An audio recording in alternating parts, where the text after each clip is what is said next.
কর্ম করে যাও, ফলের আশা করো না। যা কিছু ঘটে তা ভালোর জন্যই ঘটে। এটি হলো শ্রীকৃষ্ণের বাণী।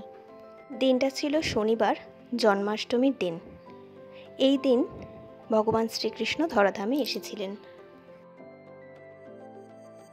জন্মাষ্টমী হিন্দু ধর্মের একটি অন্যতম উৎসব, যা কৃষ্ণের জন্মকে উদযাপন করে। ঠিক সেই মতো আজ সকাল সকাল স্নান সেরে একদম সোজা চলে এসেছিলাম ঠাকুর ঘরে, আমার গোপু সোনার জন্য আয়োজন করব বলে।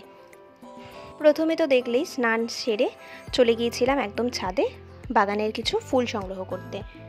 আমি পুজোটা বিকেলেই করব, কিন্তু ভগবানকে যে ভোগগুলো নিবেদন করব সেই ভোগের আয়োজনগুলো আমি সকালে রেডি করে রাখছিলাম।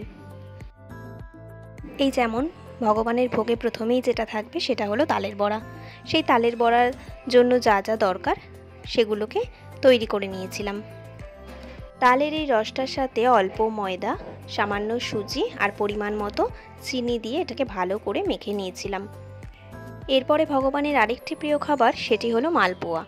তার জন্য পরিমাণ মতো ময়দা, সামান্য সুজি আর পরিমাণ মতো চিনি, আমি এখানে কিছুটা গুড়ও দিয়েছিলাম।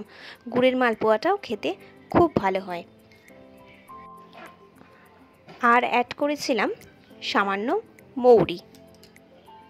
মিশ্রণটাকে ভালো করে মিশিয়ে নেব, এর ফলে চিনিগুলোও গলে যাবে আর অনেকক্ষণ রেখেও দেওয়া যাবে।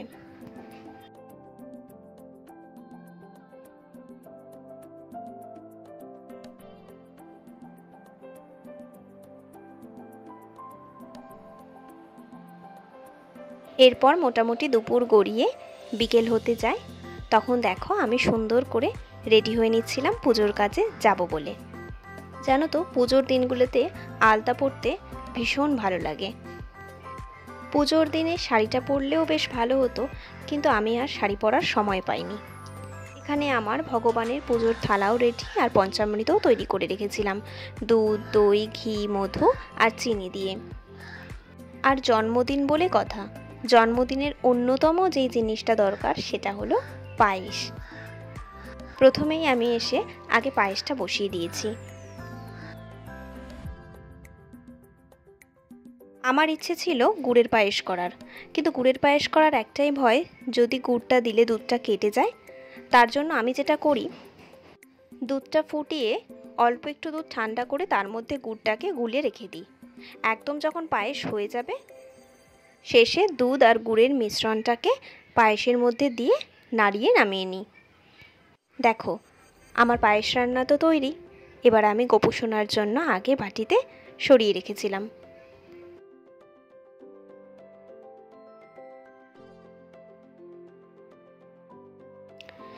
এবার যে তালের মিশ্রণটা করে রেখেছিলাম, এবার ওই তালের বড়াগুলোই আস্তে আস্তে ভেজে নেব। তালের যে মিশ্রণটা মেখেছিলাম ওটাতে তো চিনি দিয়ে মেখেছিলাম, লাস্টে জানো তো একটুখানি ওটাতে গুড়ও অ্যাড করে দিয়েছি। একটা একটা করে সব ভোগগুলো বানিয়ে নিচ্ছিলাম। এবার মালপোয়া ভাজার পালা। আচ্ছা, তোমরা কারা কারা জন্মাষ্টমী পালন করেছো আমাকে কিন্তু জানাতে ভুলো না।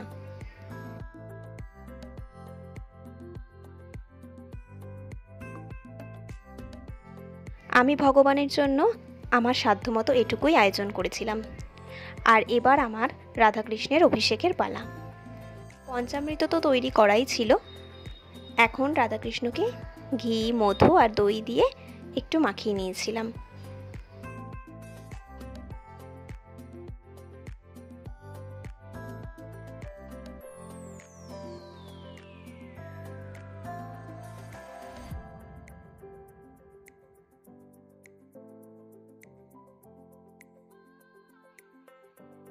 আমার রাধাকৃষ্ণের স্নান পর্ব শেষ। এখন তারা নতুন পোশাকে সুসজ্জিত হয়েছে। কেমন লাগছে অবশ্যই জানিও। এবার আমার ছোট্ট গোপালের স্নানের পালা। ঠিক একইভাবে গোপাল সোনাকেও স্নান করিয়ে নতুন পোশাকে সাজিয়েছিলাম।